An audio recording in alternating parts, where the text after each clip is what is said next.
കുഞ്ഞുവാവയുടെ ദേഹത്ത് ചില പാടുകൾ അല്ലെങ്കിൽ റാഷസ് ഒക്കെ കാണുമ്പോൾ പേരൻസിന് ഭയങ്കര ടെൻഷനാണ്. ജനിച്ച് അധിക ദിവസം പ്രായമാവാത്ത കുഞ്ഞുവാവല്ല. അപ്പൊ ഈ പാടിനെ പറയുന്നത് എരിത്തിമ ടോക്സിക്കം എന്നാണ്. എരിത്തിമ ടോക്സിക്കം നിയോനറ്റോറം എന്ന് പറയുന്നത് ജനിച്ചൊരു 3 ദിവസത്തിനുള്ളിൽ വരും. ഒരു 2 ആഴ്ച അല്ലെങ്കിൽ 10 ദിവസത്തിനുള്ളിൽ തന്നെ ഇത് തനിയെ പോകുന്നതാണ്. ഇതിന് പേടിക്കേണ്ട കാര്യമൊന്നുമില്ല. പ്രത്യേകിച്ച് ലോഷന്റെ ആവശ്യമൊന്നുമില്ല. കുളിപ്പിക്കുന്നതിന് കുഴപ്പമൊന്നുമില്ല. എണ്ണ തേപ്പിക്കുന്നതിന് യാതൊരു പ്രശ്നവുമില്ല.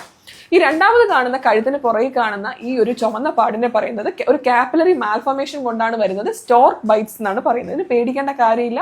യാതൊരു ട്രീറ്റ്മെന്റ് ആവശ്യമില്ല. 1 വയസ്സാകുമ്പോൾ കുഞ്ഞുങ്ങൾ തനിയെ പോകും. ഈ മൂന്നാമത് കാണുന്ന ബിനൈൻ പസ്റ്റുലാർ മെലനോസിസ് എന്ന് പറയുന്ന ഒരു അവസ്ഥയാണ്. ന്യൂബോൺസിന് കുറച്ച് പിഗ്മെന്റഡ് ആയിട്ടുള്ള ന്യൂബോൺസിനാണ് ഇത് കാണുന്നത്. ഇതൊരു ശരിക്കും പറഞ്ഞാൽ ചെറിയ പസ്റ്റ്യൂൾസ് പോലെ ഇരിക്കും. പക്ഷെ അത് കുറച്ച് കഴിയുമ്പോൾ ഒരു പിഗ്മെന്റേഷൻ ആയിട്ട് ഇരിക്കുമെങ്കിലും 3, 4 അല്ലെങ്കിൽ 5 മാസമൊക്കെ ആകുമ്പോൾ തനിയെ മാറിപ്പോകുന്നതാണ്. പ്രത്യേകിച്ച് ക്രീമോ ഓയിൻമെന്റോ ഒന്നും തന്നെ വേണ്ട ആവശ്യമില്ല.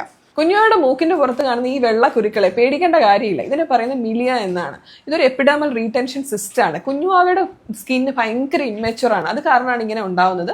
ഇത് തനിയെ തന്നെ പോകുന്നതാണ്. ഒരു ട്രീറ്റ്മെന്റ് ആവശ്യമില്ല. ഒരു 3, 4 മാസം ആകുമ്പോൾ തനിയെ പോകും. പേടിക്കേണ്ട കാര്യമൊന്നുമില്ല.